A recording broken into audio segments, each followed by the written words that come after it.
Buwis buhay ang isang traffic enforcer na sumampa sa hood ng kotseng sinita niya.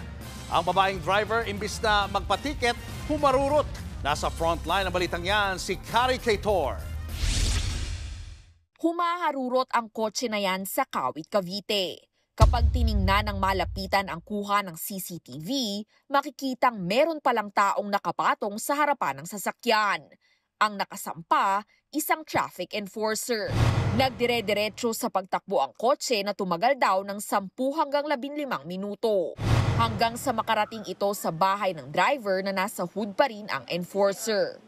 Ang nagmaneho ng kotse makikitang bumaba na lang at pumasok sa gate. Habang ang enforcer hindi pa agad nakaalis at parang napadikit na sa pagkakasampa niya. Ang kwento, hinabol daw niya ang kotse matapos nitong mang-hit and run. Hinarang ko na rin siya para itigil niya yung sasakyan. Hindi niya itinigil. Talagang babanggain niya pati ako. Kaya napilitan ako sumampa sa kanya. Ilang beses daw niyang pinakiusapan ang babaeng driver na ihinto ang sasakyan, pero Kitang-kita ko. Ngayon ginawa nung driver, pinaandar pa yung wiper. Kala niya makakabitaw ako. Pagdating sa harapan ng bahay nila, pagbaba niya, minura niya pa ako.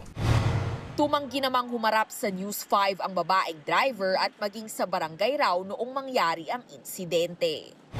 Kinausap ko yung mother. Kung pwede, tawagin yung bata. Yung may nagdadrive. Sabi, hindi makausap na maayos. Ninervyos.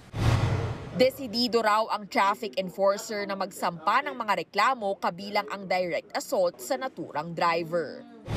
Tuluyan po.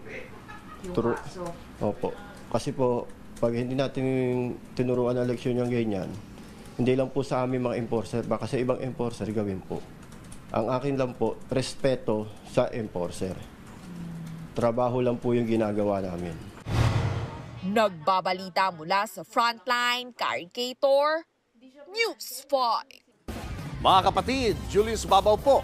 Para sa komprehensibo at makabuluhang balitaan at talakayan, mag-follow at mag-subscribe na sa social media pages ng News 5.